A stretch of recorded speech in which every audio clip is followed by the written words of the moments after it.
All right, well, hello, everybody. Thank you for being here. And Romeo, thank you again for the opportunity to speak to this. We're really excited about the momentum that we've had within the village lately and over the last couple of years.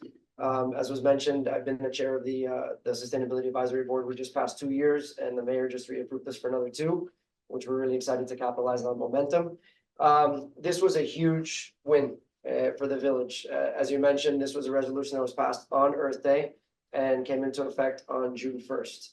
And the whole purpose of this is to go ahead and start to phase out all the single-use plastics within the government entities. So you have anything within the village hall, also the community center, of course, and that extends also to village-run events, which is fantastic because we do some pretty good big ones. There's the farmers market that happens at the community church on the weekends. 4th of July parade is a massive one. There's also the youth fair and the programs that we have run through the village. So we're in process of coordinating with the vendors to work on that transition, which we're really excited about. At the end of the day, you know, we do live on an island. We're heavily affected and impacted by our access to the natural beauty that surrounds us. So we want to help to protect that. Single-use plastics present a huge threat to that environment.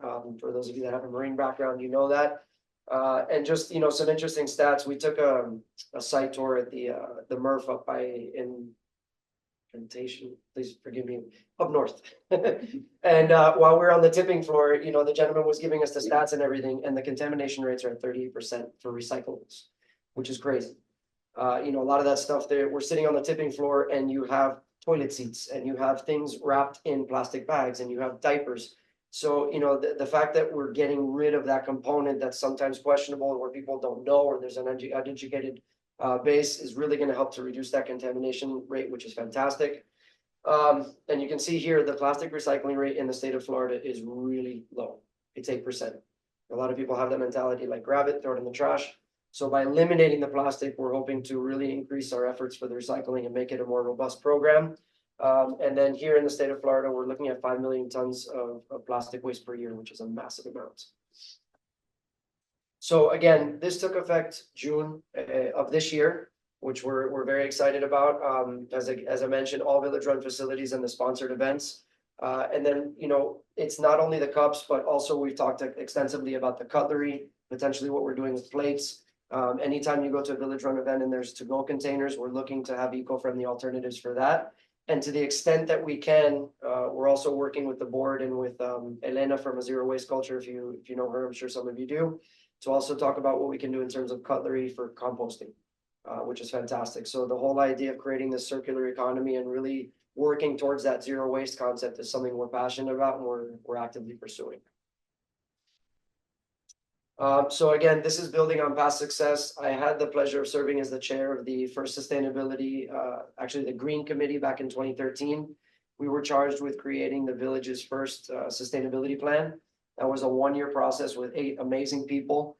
And then a resulting benefit that we got with a push through the government is that we banned styrofoam for anything that's out in the public in the beach area. You know, we're still working obviously with reinforcement, but now that that's coming online with what's happening with the single-use plastics, to double up on those efforts to really make sure that we eliminate anything that's going to be harmful is a big win. So this dovetails really nicely with an initiative that just happened this past, I think it was last fall. Obviously a combination of efforts between the village government, the community foundation, and also the Chamber of Commerce, which is Plastic Free KB. For those of you that are unfamiliar, it's a fantastic program. And what they do is they really involve the youth and they go in and educate the youth to then go talk to local businesses and then to really, you know, inform them of what the options are in reducing things like single-use plastic, obviously styrofoam, and also providing alternatives. You know, a lot of times you could tell somebody like, look, don't use that, but then they have no idea what the alternatives are, where they should be looking. So the whole idea behind this program is that, great, the village has their side of the component, but now this is also tackling the business side. And, you know, we're a really small footprint in Key Biscayne, but Key Biscayne has a little over 40 restaurants, which for our small area is massive. You know, so the amount of waste that's generated by that, we can really have an impact by what we're doing and what we're purchasing. And this is an extension of that, which we're really excited about. So obviously environmental and community impacts, you know, anytime you have less waste, you're lowering the carbon footprint. And you guys all know that the landfills are not exactly around the corner. So anything that winds up in the waste stream winds up being transported a significant amount of distance away. If we can reduce that, it helps to lower our carbon footprint, which is fantastic. And it also signals leadership. You know, we're looking to play a pivotal role into what small communities can do. We are really fortunate that the community is small enough that we can drive positive impact within a relatively short period of time. You know, to roll out programs like this in larger municipalities and counties takes time. The fact that we do have that small footprint is a huge advantage to us. And not only, again, between what's happening with the government, but also to involve the schools, to involve the residents, and to involve the businesses, to really have this holistic approach. So we're very excited about that. So here, a part of the process that we're working on, number one is education. Obviously, everything that's going on right now is specifically geared towards government for the single-use plastics. But the idea, and one of the things that we're pushing for the board, is to expand that, to get into the schools, to keep working with the foundation and the Chamber of Commerce to really push what's going on with the businesses, whether it's a restaurant, whether it's retail, you know, to have those effects really deep-rooted. Procurement changes. This is a big one. As I mentioned with the restaurants, you know, you could tell somebody, look, get rid of this, but what do you do? What do you offer as an alternative? So one of the things that we're working on with the board, to dovetail with this is saying, you know, look, we potentially have purchasing power also. Because everything green has a price point, and it's significantly higher or a little bit higher, depending on where you go, over traditional sources. So if we have 40 restaurants involved, for example, that say, hey, look, we're forming this green purchasing co-op, then we have some advantages with bargaining for prices, which is great. Enforcement is a big support, a big part of this. So one of the things that we're looking to do, beyond just saying, look, this is what you need to do, is actually enforce it. All right. And then that goes two ways. Number one, I don't want to say this is not truth, but, you know, eventually, you know, a penalty if you don't abide by the rules. But the other side of that is really enforcing or having like a certification saying, hey, look, we're doing this by the book. We're a plastic free KB member of that program.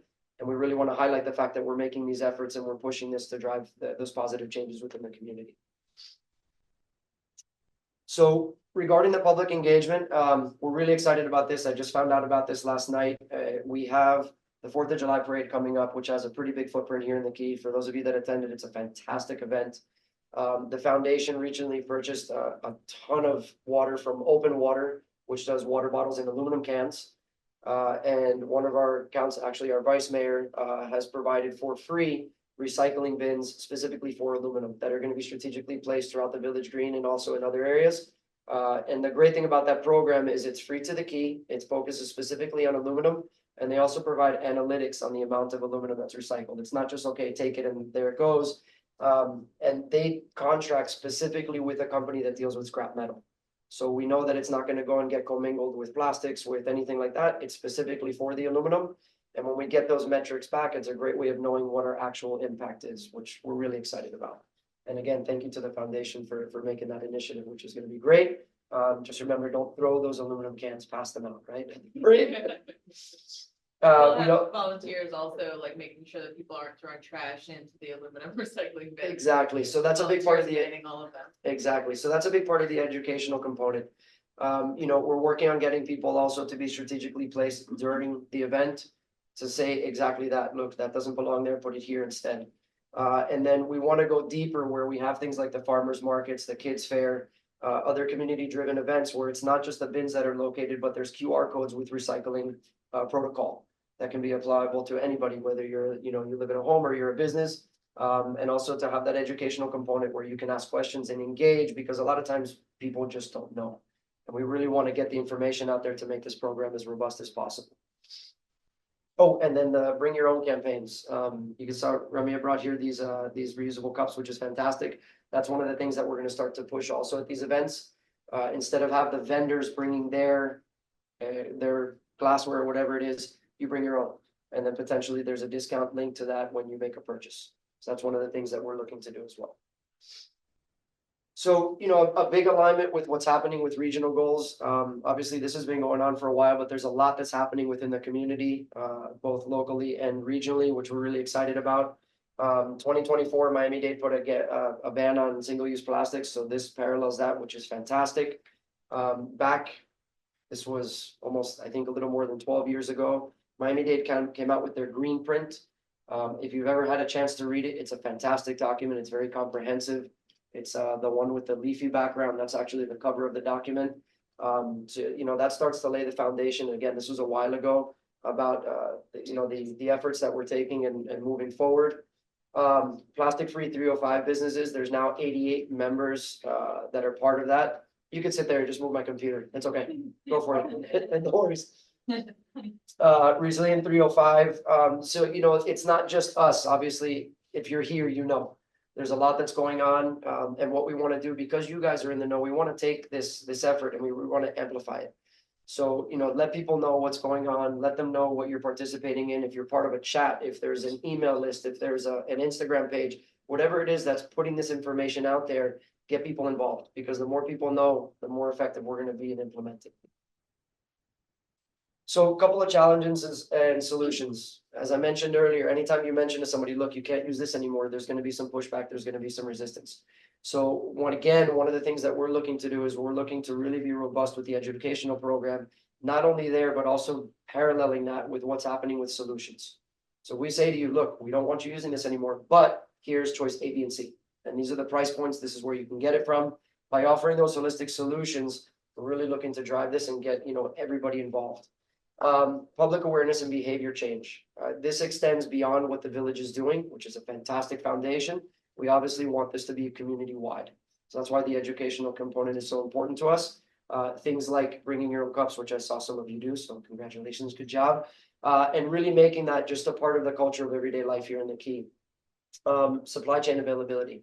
As I mentioned, creating a green purchasing co-op where we have the benefit of availability and also keeping things at a decent price point is really important. And then involving not only the village, what the village is doing, but extending that to the businesses.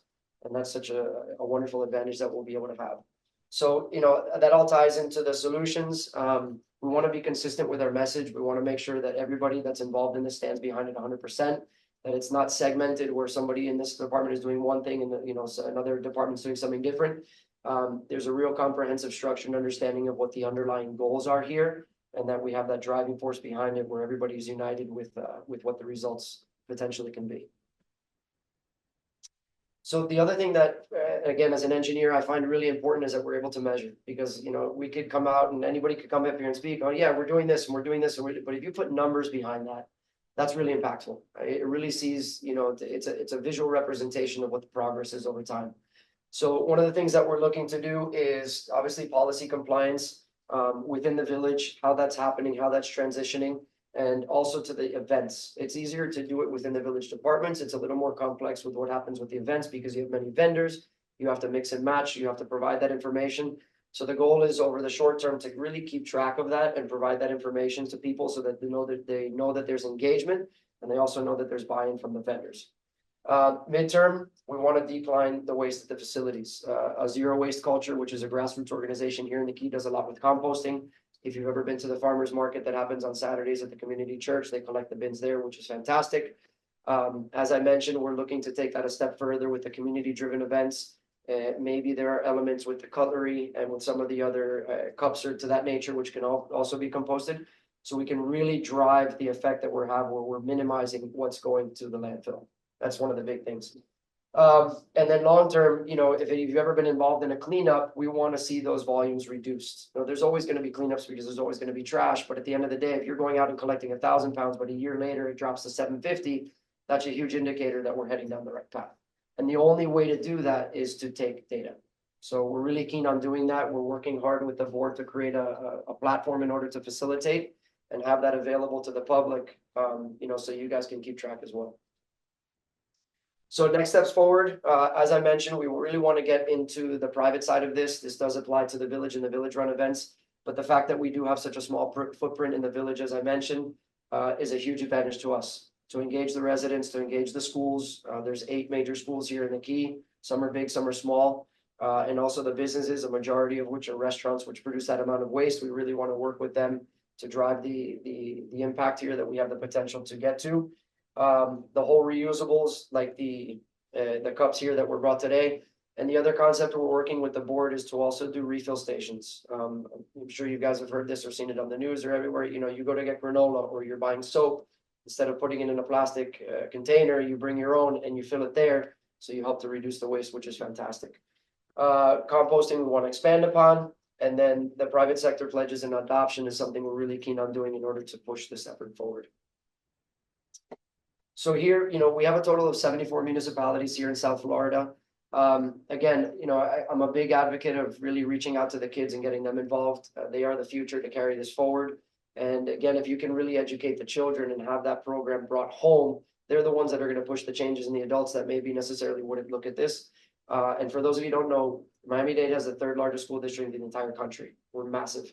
So thinking beyond Key Biscayne, there's a lot of potential for us to drive some positive change. Getting the kids involved with these events, having them be spokesmen and sponsors, standing at a bin and educating somebody on protocol for recycling is a big win for us. And it creates that culture starting from a very young age. It just carries it forward to the next generation. That's it.